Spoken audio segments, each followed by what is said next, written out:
कहा जाता है कि ग्लोबल वार्मिंग ही आगे चलकर प्रलय और कयामत का कारण बनेगी, क्योंकि जब ग्लोबल वार्मिंग होगी तो पृथ्वी के तापमान में वृद्धि होगी, और पृथ्वी के तापमान में जब वृद्धि होगी तो जो बड़े बड़े बर्फ के पहाड़ हैं वो पिघल जाएंगे, उनका पानी पिघल कर आएगा समुद्रों में, और जो समुद्र के किनारे के क्षेत्र हैं वो डूब जाएंगे, जैसे आपका मुंबई, चेन्नई।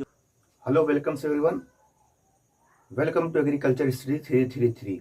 तो दोस्तों, आज से हम जो नई सीरीज चालू करने वाले हो, भूगोल कक्षा 10 का पहला चैप्टर जो आपके सामने मेंशन किया हो। पहले चैप्टर का क्या नाम है? संसाधन और विकास। आपके पहले चैप्टर का नाम है संसाधन और विकास। तो ये चैप्टर काफ़ी बड़ा है, तो इसलिए हमको ये 2 पार्ट में ये पढ़ेंगे। पहला पार्ट आज है, उसके बाद अगला पार्ट जो है वो कल रिलीज होगा। ठीक, तो चलिए आज का चैप्टर हम शुरू करते हैं। देखिए, संसाधन। पहले तो देखिए, आपके चैप्टर का नाम है क्या? संसाधन। तो सबसे पहले आपको जानना ये संसाधन क्या है, संसाधन क्या होता है। ठीक, तो संसाधन वो तमाम चीजें, सभी वस्तुएं जिसका उपयोग आप अपनी सरलता के लिए, आसानी के लिए करते हैं, वो क्या है? संसाधन। जैसे हम इस मार्कर का यूज कर रहे हैं तो ये हमारे लिए क्या है? संसाधन। हम वीडियो बनाने के लिए कैमरे का यूज कर रहे हैं, हमारे लिए क्या है? संसाधन। आप लिखने के लिए, पढ़ने के लिए कॉपी किताब का ये इस्तेमाल करते हैं, यूज करते हैं, वो क्या है? संसाधन। आपके लिए संसाधन है कि नहीं? ये बोर्ड, व्हाइट बोर्ड हमारे लिए क्या? ये भी संसाधन है। तो वो तमाम वस्तुएं, वो तमाम चीजें जिनका प्रयोग आप अपने दैनिक जीवन में करते हैं, अपनी सरलता के लिए, अपनी आसानी के लिए, उन्हें क्या कहा जाता है? उन्हें संसाधन कहा जाता है। अब इस संसाधन में, संसाधन 2 प्रकार के होते हैं। एक होता है प्राकृतिक संसाधन। क्या? प्राकृतिक संसाधन। अब ये प्राकृतिक संसाधन होता क्या है? और एक होता है कृत्रिम संसाधन। ठीक, देखिए, प्राकृतिक संसाधन उस संसाधन को कहते हैं जिसे ईश्वर ने बनाया, जिसे भगवान ने बनाया, जिसे प्रकृति ने, जिसे नेचर ने आपको गिफ्ट किया है। जैसे प्राकृतिक संसाधन में क्या आ जाएगा? जैसे आप मिट्टी देखते हैं, मिट्टी, मिट्टी, आपने मिट्टी को बनाया है? नहीं बनाया ना? या हमने बनाया है या किसी और ने बनाया है? मिट्टी को किसने बनाया है? ईश्वर ने बनाया है। या आप जल ले लीजिए, पानी, पानी भी किसे, पानी को भी किसने बनाया है? ईश्वर ने बनाया है।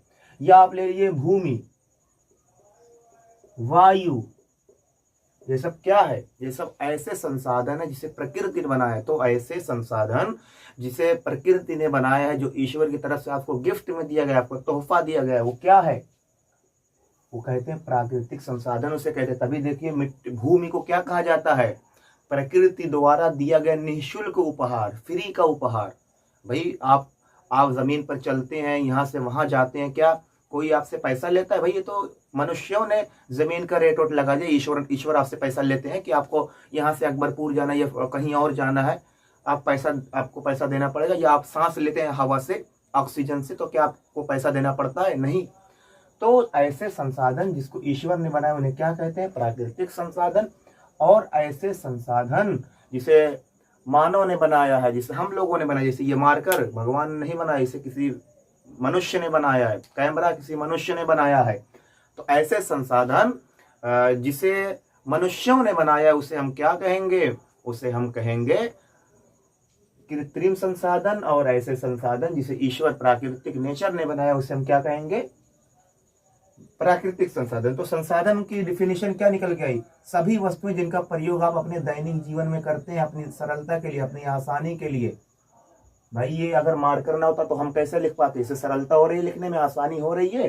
तो तमाम चीजें जिसका प्रयोग आप अपने दैनिक जीवन में करते हैं, उसे क्या कहते हैं? प्राकृतिक संसाधन कहते हैं। ठीक, उसे संसाधन कहते हैं। प्राकृतिक संसाधन क्या हुआ? मिट्टी, जलवायु, भूमि। तो संसाधन की डिफिनेशन क्या है? वो तमाम चीजें जिसका प्रयोग आप अपने दैनिक जीवन में करते हैं, उसे क्या कहते हैं? संसाधन कहते हैं। संसाधन उत्पत्ति के आधार पर 2 प्रकार के होते हैं, प्राकृतिक संसाधन और कृत्रिम संसाधन। तो ऐसे संसाधन जिनका प्रयोग हम, जो ईश्वर ने बनाया, उसे हम क्या कहेंगे? प्राकृतिक संसाधन। और जिसे हम लोगों ने बनाया, उसे कृत्रिम संसाधन कहते हैं। ये तो उत्पत्ति के आधार पर हो गया। और देखिए, जो सबसे इंपॉर्टेंट संविधान का संसाधन का वर्गीकरण, वो किसके आधार पर है? उपयोगिता के आधार पर। किसके आधार पर? उपयोगिता के आधार पर। तो उपयोगिता के आधार पर संसाधन दो प्रकार के होते हैं। पहला संसाधन क्या होता है, नवीनीकरण, और दूसरा क्या होता है, अनवीनीकरण। अब नवीनीकरण और अनवीनीकरण क्या होता है। संसाधन आप लोग समझ गए ना। संसाधन क्या है, संसाधन वो तमाम चीजें जिसका प्रयोग आप अपने दैनिक जीवन में करते हैं वो क्या कहे जाते हैं, संसाधन कहे जाते हैं। जैसे प्राकृतिक संसाधन हो गया, कृत्रिम संसाधन, मिट्टी, वायु, जल, ये सब प्राकृतिक संसाधन है। और मार्कर हो गया, कैमरा हो गया, व्हाइट बोर्ड हो गया, आपकी कापी कलम, ये सब किसने बनाए, हम लोगों ने बनाए, मनुष्य ने बनाए, तो ये कृत्रिम संसाधन हो गए। ठीक, तो उपयोगिता के आधार पर संसाधन कितने प्रकार के होते हैं, उपयोगिता के आधार पर संसाधन दो प्रकार के होते हैं। नंबर एक नवीनीकरण संसाधन, दूसरा अनवीनीकरण संसाधन। अब ये नवीनीकरण और अनवीनीकरण संसाधन क्या होते हैं इसको भी समझ लेते हैं। चलिए, नवीनीकरण इसका मतलब ऐसे संसाधन जिसका आप उपयोग बार बार कर सकते हैं, जिसका उपयोग आप बार बार कर सकते हैं। मतलब एक बार उसका उपयोग किया, फिर उसका उपयोग करें, फिर उसका उपयोग करें, बार बार उसका उपयोग करें, खत्म ही नहीं होगा जी। ऐसा उपयोग करते रहे, जिंदगी भर करते रहिए, खत्म ही नहीं होगा। क्या है, ऐसे कौन से संसाधन, आप अपना दिमाग लगाइए, ऐसे कौन से संसाधन हैं जिनका उपयोग आप बार बार जिंदगी जीवन तक करते रहिए। जैसे भूमि, जैसे भूमि, पृथ्वी पर एक बार चल लिया क्या वहां की पृथ्वी खत्म हो जाएगी, जमीन खत्म हो जाएगी, भूमि ऐसा तो नहीं, चलते रहिए, जिंदगी भर चलिए, बार बार चलिए, खत्म तो नहीं होगी। और क्या है, सौर ऊर्जा,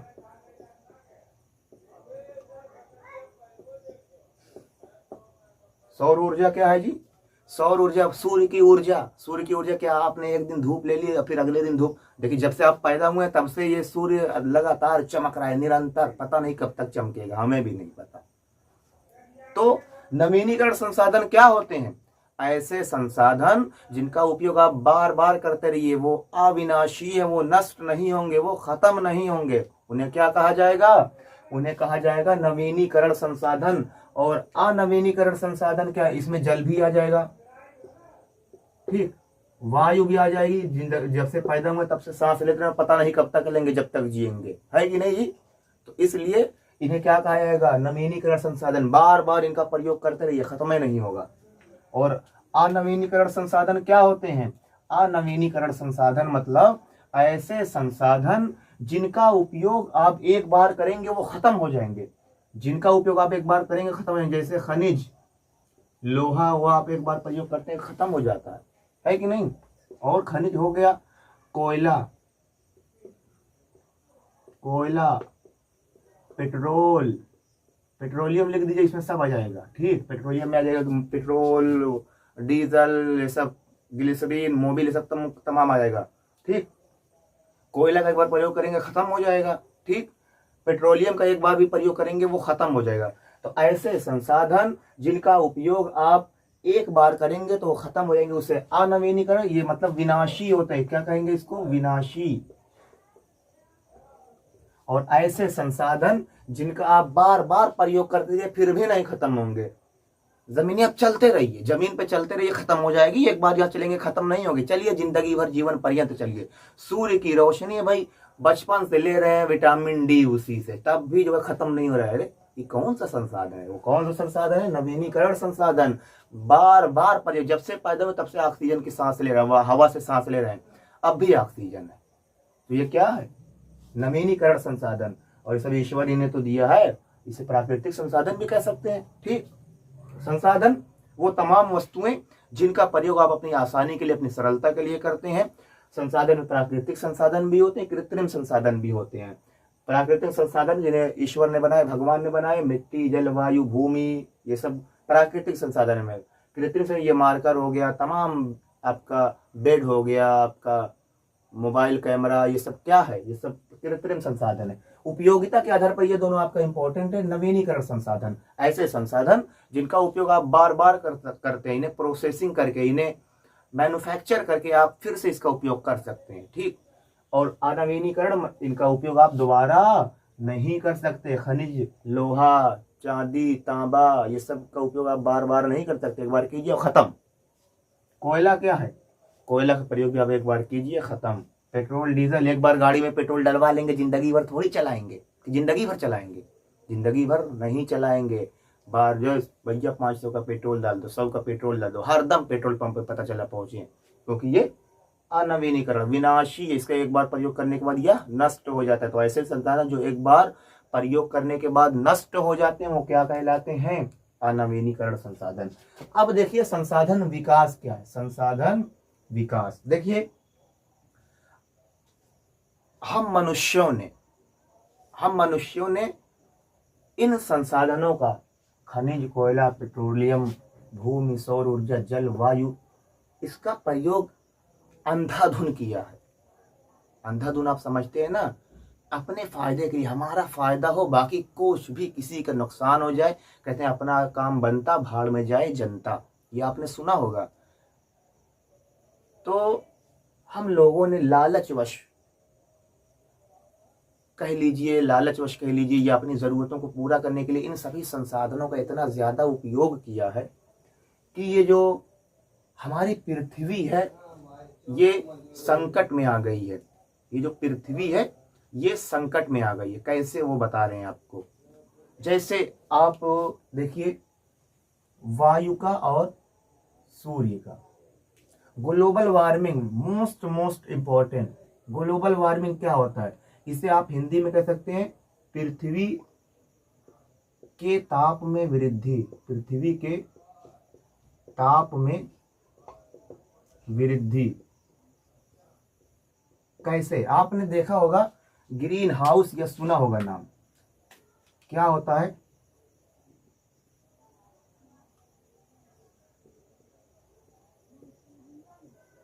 ग्रीन हाउस, ठीक। ग्रीन हाउस देखिए, ऐसे एक पूरा पैक कर लिया जाता है, पूरा क्षेत्र शीशे से पैक कर लिया जाता है। उसमें अपने मन मुताबिक आप जैसा चाहे, मन चाहा टेम्परेचर, जैसे आपको गेहूं बोना है, गेहूं बोने के लिए आपके पास 11 से 18 डिग्री सेल्सियस टेम्परेचर होना चाहिए। इसके अंदर हमने गर्मी में जी 18 डिग्री टेम्परेचर कर दिया। गर्मी में 31-32 रहता है, इसमें 18 डिग्री टेम्परेचर कर दिया, ठीक। तो इससे तमाम गैसें निकलती हैं, कार्बन डाइऑक्साइड, नाइट्रस ऑक्साइड, ये तमाम गैसें निकलती हैं जो इस वातावरण में फैलती हैं। तो इससे क्या होता है कि पृथ्वी के तापमान में वृद्धि होती है। एक तो ग्रीन हाउस हो गया, दूसरा वनों की कटाई।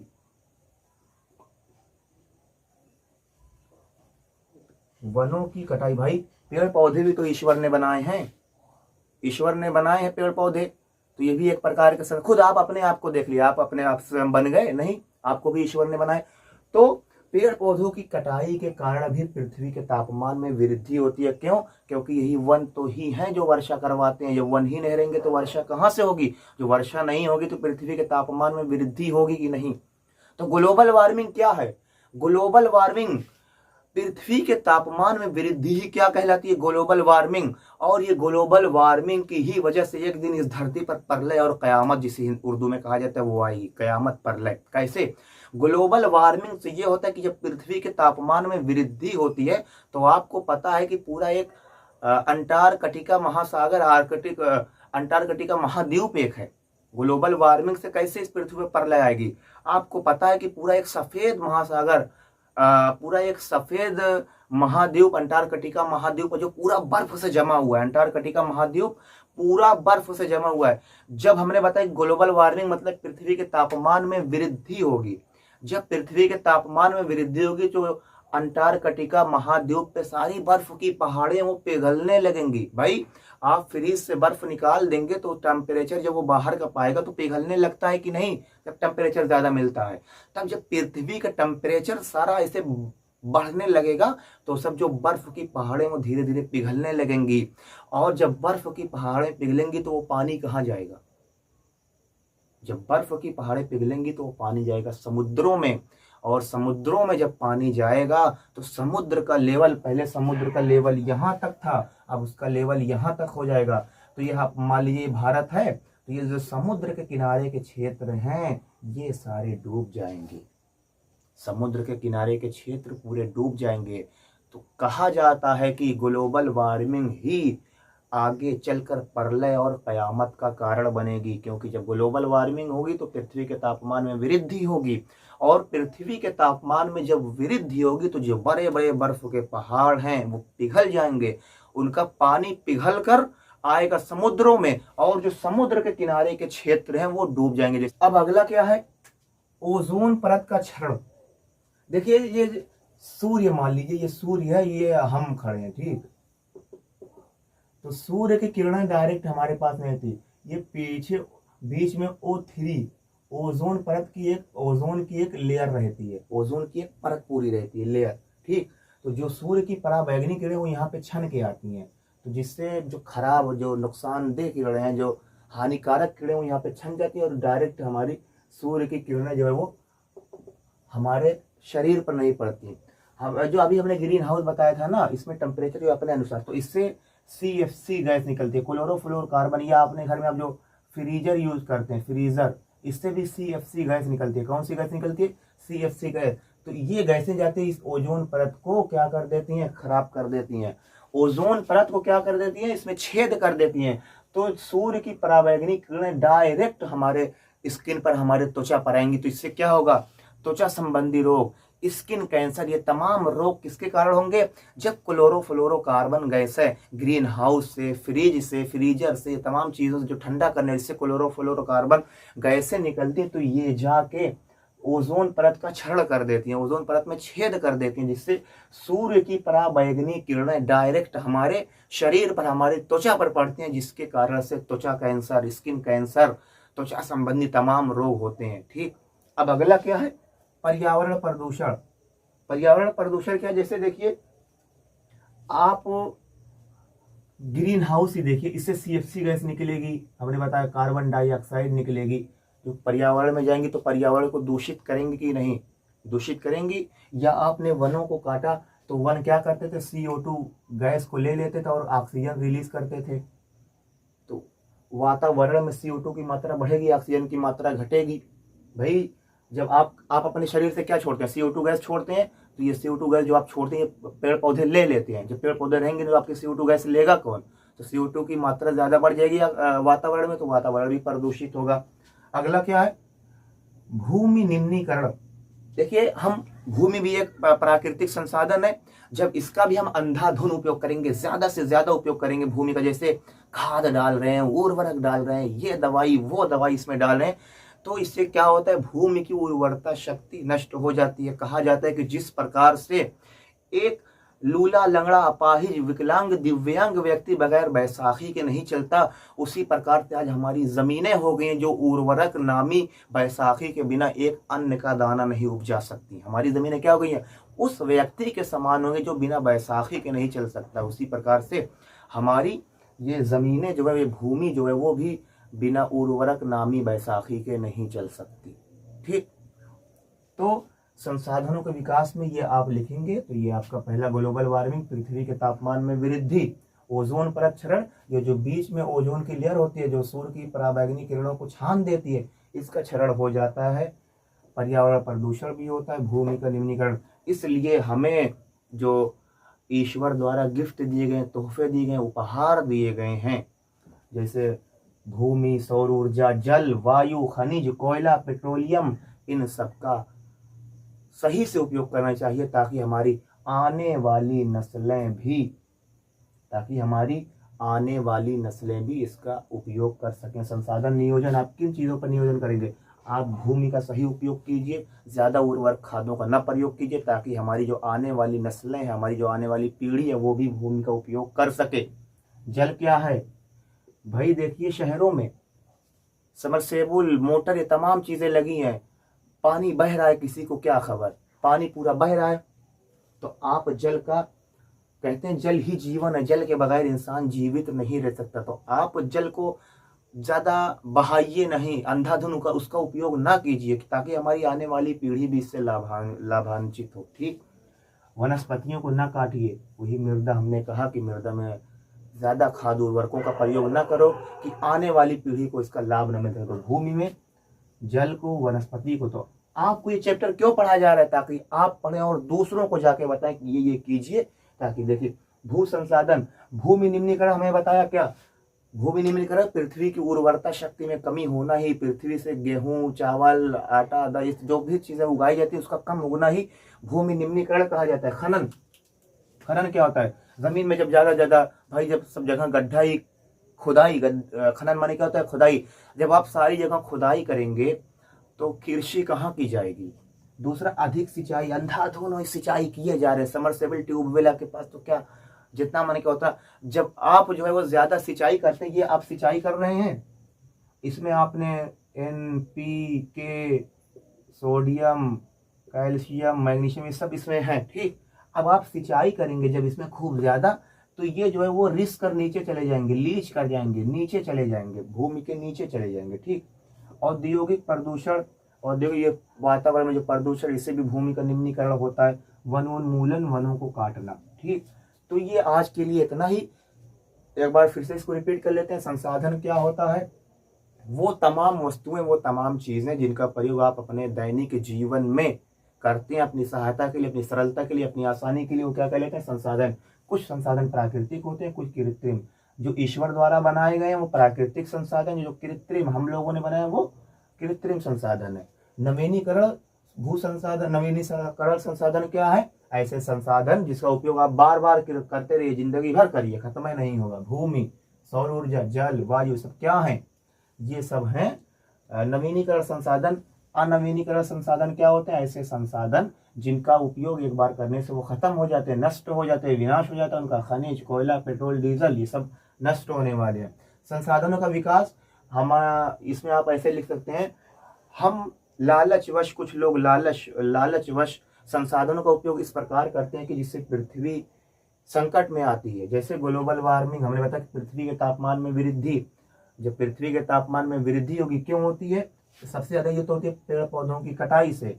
ग्लोबल वार्मिंग जब होगी तो पृथ्वी का तापमान बढ़ेगा, जिससे बड़े बड़े बर्फ के पहाड़ पिघल जाएंगे और जो समुद्र के किनारे के क्षेत्र हैं वो डूब जाएंगे। ओजोन परत का क्षरण, ये जो बीच में परत है ये नष्ट हो जाएगी। पर्यावरण प्रदूषित हो जाएगा। भूमि निम्नीकरण, भूमि जो है वो की उपजाऊ शक्ति कम हो जाएगी। भू संसाधन नियोजन आप किसका किसका करेंगे? सबसे पहले भूमि का करेंगे। भूमि नहीं रहेगी तो आप उगाएंगे किसमें क्या? पानी नहीं रहेगा तो आप जीवित कैसे रहेंगे? वनस्पति खत्म हो जाएंगे तो हम लोग भी अपने आप खत्म हो जाएंगे। भू संसाधन मतलब क्या होता है? भूमि, ठीक। भू मतलब क्या होता है? भूमि। भूमि संसाधन है हमारे लिए कि नहीं? भूमि निम्नीकरण के कारण खनन हो गया, ज्यादा से ज्यादा खुदाई जो की जाती है, अधिक सिंचाई, बहुत ज्यादा सिंचाई करने पर औद्योगिक प्रदूषण जो तमाम फैला हुए, वनोन्मूलन, वनों की कटाई। बाकी फिर कल पढ़ेंगे। तब तक के लिए धन्यवाद। जय हिंद।